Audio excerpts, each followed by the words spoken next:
Hello students, सुश्री classes में आपका स्वागत है।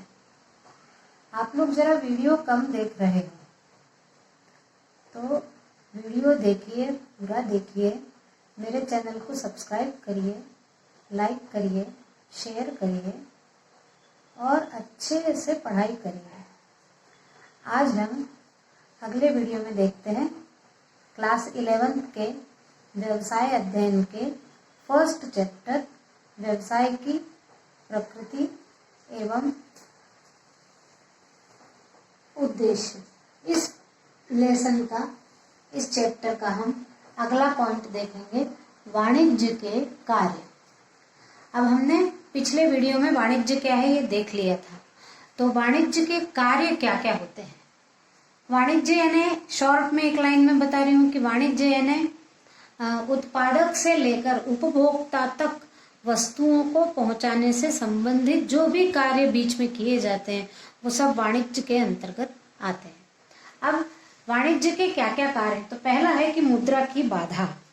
तो यदि किसी व्यापार में मुद्रा संबंधी कोई बाधा आए, यानी पैसा कम होना व्यापारी के पास व्यवसाय करने के लिए, या फिर जो लाभांश उसको प्राप्त हुआ है उस लाभ को वो ब्याज से भी और बड़ा कर सकता है, इसलिए इन सब मुद्रा संबंधी जो बाधाएं हैं उन सबको दूर करने के लिए वाणिज्य के अंतर्गत बैंकों की स्थापना की गई है, जिससे मुद्रा की बाधा को दूर किया जा सके। फिर है दूसरा, स्थान की बाधा। अब स्थान की बाधा में उत्पादक से लेकर उपभोक्ता तक पहुंचाने के लिए स्थान की भी आवश्यकता होती है, परिवहन सेवाओं की आवश्यकता होती है, और इन परिवहन सेवाओं को भी वाणिज्य के ही अंतर्गत रखा जाता है, यानी एक स्थान से दूसरे स्थान तक पहुंचाना। ये स्थान की बाधा को दूर करने के लिए परिवहन व्यवस्था है। फिर है तीसरा, समय की बाधा। अब वस्तु की मांग और पूर्ति हमेशा एक समान नहीं रहती है। समयानुसार या त्योहारों के अनुसार वस्तुओं की मांग में कमी और वृद्धि होती रहती है।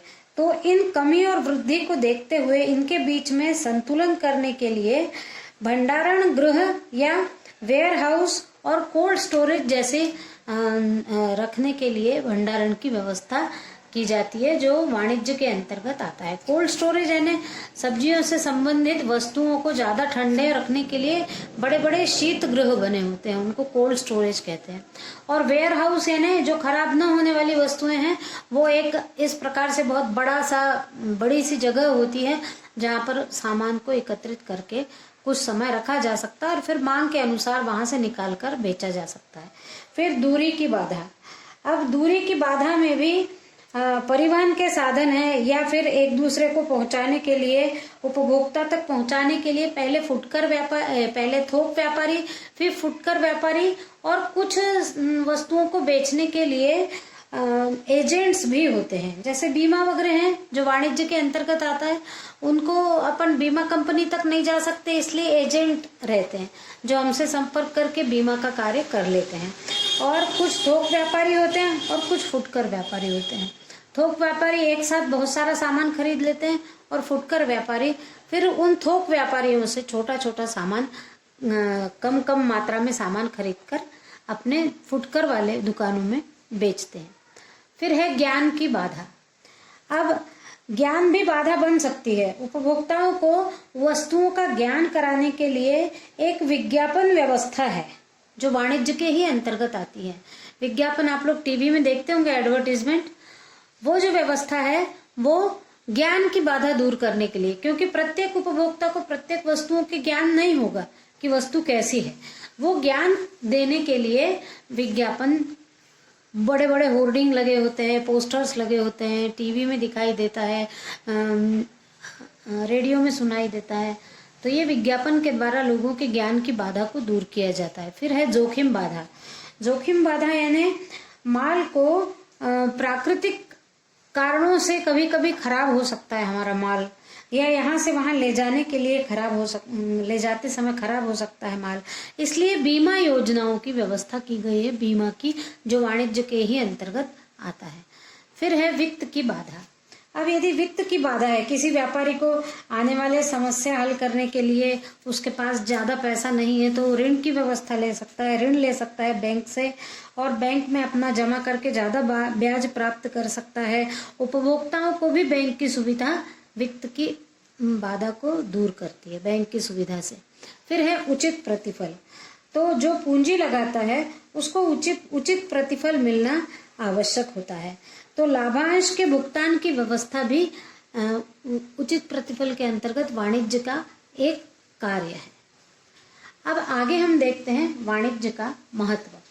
तो वाणिज्य का क्या महत्व है? तो सबसे पहला महत्व है कि रोजगार में वृद्धि। वाणिज्य की उन्नति होगी तो रोजगार में भी वृद्धि होगी, यानी रोजगार के नए नए अवसर मिलेंगे। क्योंकि देखिए वाणिज्य के अंतर्गत परिवहन आ जाता है, बीमा आ जाता है, बैंक आ जाता है, विज्ञापन आ जाते हैं, बहुत सारे ऐसे कार्य हैं जो वाणिज्य के अंतर्गत होते हैं। यदि वाणिज्य में वृद्धि होगी तो रोजगार में भी वृद्धि होगी। फिर है उत्पादन में वृद्धि। तो वाणिज्य के कारण ही व्यापार के क्षेत्र में उत्पादन में वृद्धि की जा सकती है, क्योंकि जब तक अपने पास बना हुआ माल दूसरे जगहों पर नहीं जाएगा तब तक हमें दूसरा माल बनाने की प्रेरणा भी नहीं मिल पाएगी। तो जितना ज्यादा वाणिज्य अच्छा होगा उतना ज्यादा उत्पादन में वृद्धि होती जाएगी। फिर प्राकृतिक संसाधनों का पूर्ण विदोहन। फिर प्रकृति के द्वारा जो भी हमको संसाधन प्राप्त हैं, वाणिज्य के माध्यम से हम उनका पूर्ण विदोहन यानी पूरी तरह से उपयोग कर सकते हैं। फिर विदेशी व्यापार। वाणिज्य के कारण ही विदेशी व्यापार संभव हुआ है और विदेशी व्यापार में जैसे विदेशी व्यापार अच्छा होगा, विदेश की मुद्रा हमारे यहाँ आएगी और फिर हमारे यहाँ का व्यापार और अच्छा फलेगा। फिर है वस्तुओं की उपलब्धता। तो वाणिज्य के माध्यम से देश के कोने कोने तक एक एक छोटी छोटी वस्तुओं की उपलब्धता हो जाती है परिवहन के कारण। फिर जीवन स्तर में वृद्धि। वाणिज्य के कारण नागरिकों को अपने जो उचित मूल्य पर वस्तुएं मिलती है जिससे उनके जीवन स्तर में वृद्धि होती है। धीरे धीरे वो भी विकास करते हैं और उनके जीवन स्तर में वृद्धि होती जाती है। फिर है औद्योगिकरण। जैसे जैसे वाणिज्य अच्छा होता जाएगा, उद्योग भी बहुत अच्छा कार्य करने लगेंगे, व्यापार भी बहुत अच्छा कार्य करेगा, वाणिज्य भी बहुत अच्छा कार्य करने लगेगा, उद्योग बढ़ जाएंगे। उसके बाद है सफलता का आधार। अब सफलता का आधार यानी ये जो वाणिज्य है यही सबसे बड़ा सफलता का आधार है। किसी भी उद्योग के लिए तभी सफलता प्राप्त होगी जब उसके यहाँ बनी हुए सामान देश के कोने में जाकर बेचा जाए, बिके, और जब वो बिकेगा तभी तो उसको आय प्राप्त होगी और वो अपने उद्योग में अपना अस्तित्व बनाए रख सकेगा। तो आज जीवन में वाणिज्य का बहुत महत्व है।